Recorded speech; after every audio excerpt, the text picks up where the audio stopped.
So basically, ever since AMD has finally announced that PCIe 4.0 is coming to PCs, everyone has been kind of skeptical about how much of a difference it makes, or even what it really means for them. However, PCIe 4.0 is something really exciting for all of us. No matter how much money you plan on spending on PCs now, in the future, or really even what you do with them, PCIe 4.0 will bring a lot of changes. Basically, if you don't know, PCIe is the link between all of your different expansion cards in your PC, be it graphics cards, network cards, even sound cards. They all run via PCIe lanes on your motherboard. And up to recently, pretty much all of it ran on PCIe Gen 3. And these PCIe slots are made out of PCIe lanes, which are able to transfer a certain amount of data per second. So the bandwidth on a normal large 16x slot for PCIe Gen 3, so that's most likely what your graphics card uses, is around 15 gigabytes. So that sounds like a lot, right? And yeah, it is. However, it stops sounding like a lot when you consider that PCIe Gen 4 basically doubles the bandwidth for all lane counts compared to PCIe Gen 3, meaning that in 16x we go all the way up from 15 gigs a second to 31 gigs a second, which is absolutely insane and also absolutely useless, at least for many people. For many others, that is just the thing we've needed. Why though? Well, there's quite a few uses for PCIe Gen 4 right now, so let's start by talking storage. PCIe storage is nothing new, that's how all the NVMe's work, and that little M.2 slot on your motherboard where you put your PCIe NVMe is basically just a PCIe 4X slot, just in a slightly different form factor. And if you have an NVMe, it's pretty much guaranteed it's going to be running on PCIe Gen 3, which means that you'll be getting around 4 gigs of bandwidth. But remember when I said that bandwidth for PCIe Gen 4 is doubled? Well, yeah, so that means that if you have a PCIe Gen 4 NVMe SSD, you have 8 gigabytes of bandwidth. Now, that doesn't mean 8 gigabytes of pure transfer speeds, because there's plenty of bottlenecks and overhead along the way. However, despite that, it still results in way faster storage than with PCIe Gen 3. Take for example the NVMe I have in my own rig right behind me. In it I use a PCIe Gen 4 NVMe SSD from Avrona, and its speeds are around 5 gigabytes per second reads and 4.4 gigabytes a second writes. So absolutely blazing fast. Now, naturally, many people may not even have a need for something so over the top. However, this is where the, let's just say, ugly truth of PCIe 4.0 comes in. And especially right now, with it being kind of a new thing, you need to do a lot of things to ensure that you can run PCIe 4.0 devices. Firstly, if you're running Intel, then you're all out of luck, as right now PCIe Gen 4 is only available on AMD platforms. So on the consumer side of things, you need at least a B550 or X570 motherboard. Also, you need at least a 3rd gen Ryzen as well. And then once you have all of that, you also need expansion cards that actually support PCIe 4.0, because PCIe Gen 3 devices will run if you just put them into a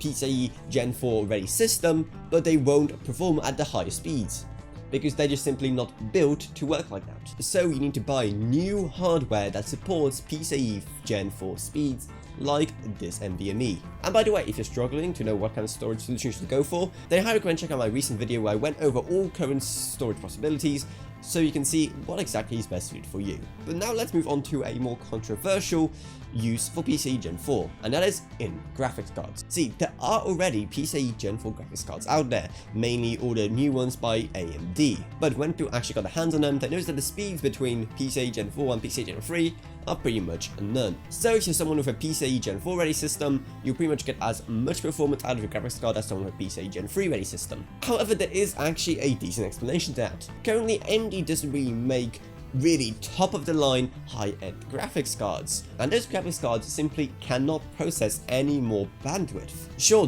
they can use PCIe Gen 4 speeds, however they may not even have a use for all of that extra data because there's just not enough cores to go around. But compared to something like a 2080 Ti or a Titan RTX from Nvidia, those cards can actually at times use up the whole PCIe Gen 3 16x connection. So imagine the possibilities when on those higher end cards we went to PCIe Gen 4, and thankfully everything is pointing towards there pretty much being PCIe Gen 4 support on the next generation of NVIDIA graphics cards, which is great. So if you're going something more high-end there, then you'll probably definitely see a difference, and maybe if you're not going high-end, maybe you will see NVIDIA using that extra bandwidth differently and more efficiently in order to actually boost performance. The third main use is networking cards. Sure, most people don't use any kind of network cards. Many people just use the normal on-port Ethernet connections.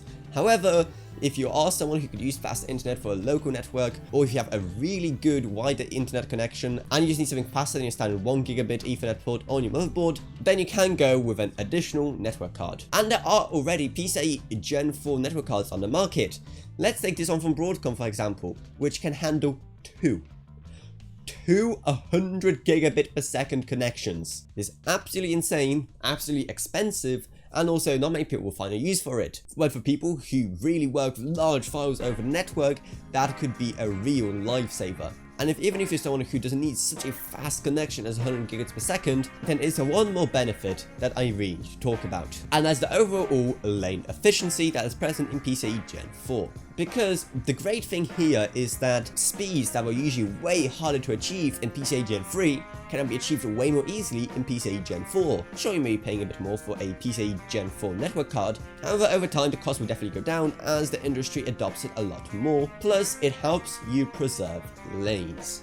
Let me explain exactly what this means. So we have a lot less PCIe lanes in our systems than many of us imagine. Usually around 20 to 25, even more if you're lucky on the normal consumer side. Naturally on the more prosumer and enterprise levels you get way more, and on your normal systems you get around 20 to 25. And if you want all your expansion cards to run at the highest capabilities, then you need to use them efficiently, and you need all those devices to run on as many lanes as they can. But because the bandwidth is doubled, like I said earlier, if you say had a PCIe Gen 3 card that required 8 lanes, then its PCIe Gen 4 variant would only require 8 lanes to work, and it will be getting the same bandwidth. That means that with PCIe Gen 4 devices, you'll be using way less lanes if, say, the device doesn't really need the overall higher bandwidth, but instead would require less lanes to have the same bandwidth it had already. And that is really a big game changer, because if you're someone who needs a lot of expansion, then this is a great way to save lanes, because again, lanes are rather finite resource, and that'll basically come in useful in everything you do, because you just save lanes and you have more lanes to go around. And so just think of the possibilities that provides. So let's take 2 graphics cards in SLI as an example. I know it may not be realistic for many people to go for that, basically because of the low amount of lanes on any given PC.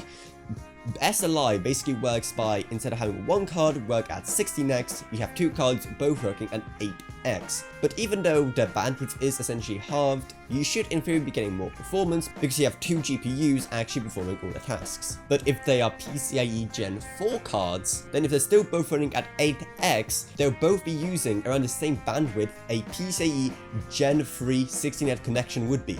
That means both cards will work at max bandwidth, so we'll be getting some amazing SLI scaling opportunities in the future as well thanks to this technology. That is of course if graphics cards will be using all that bandwidth. So hopefully now you see what exactly PCIe Gen 4 is so special. So now that you know all of that, I recommend going down to the description where you find my Patreon if you want to help support the channel monetarily, as in $1 a month goes a long way, and also down there you find my Discord if you want to talk to me about this video or whatever else really. But I guess that's really it, so I hope you enjoyed this video. If you did, remember to subscribe, like, whatever, and I'll see you all in whatever I make next. Goodbye everyone, goodbye.